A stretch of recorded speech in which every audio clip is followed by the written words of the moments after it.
It wasn't the first time that top Carter administration officials had spent sleepless nights in the Oval Office over Iran. But no matter what, it would be their last. This one had a different ending. Secretary Miller. All right, here we go. Hello? Billy? Right on, man. That's great. That's great.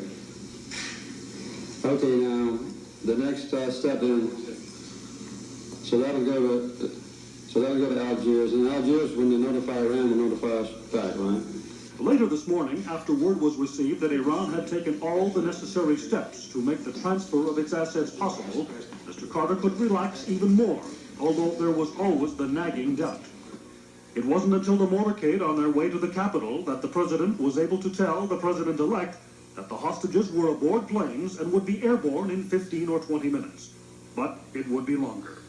Finally, just before Mr. Carter got to Andrews Air Force Base for his trip home to Plains, the hostages' departure was officially confirmed. They had taken off about a half an hour after he was no longer president. The timing could hardly have been accidental. Once the planes had left Iran's airspace, members of the Iran Working Group at the State Department could take their first sigh of relief and begin formally informing hostage families that everyone was out and safe.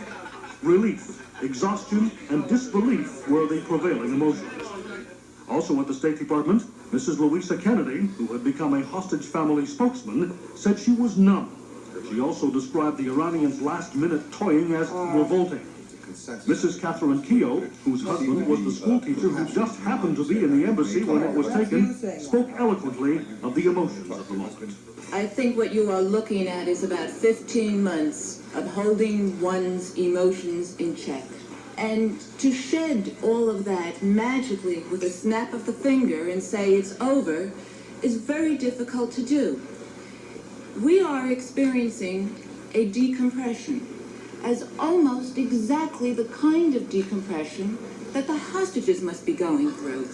Outgoing Secretary of State Muskie also had some thoughts on what the hostage crisis had meant to him. Well, I suppose, in a sense, I'll be known in the footnotes of State Department history as the hostage secretary. I came in because of this problem, and because of it, I was not destined to continue, and they've come home at the end. I think it's perfect.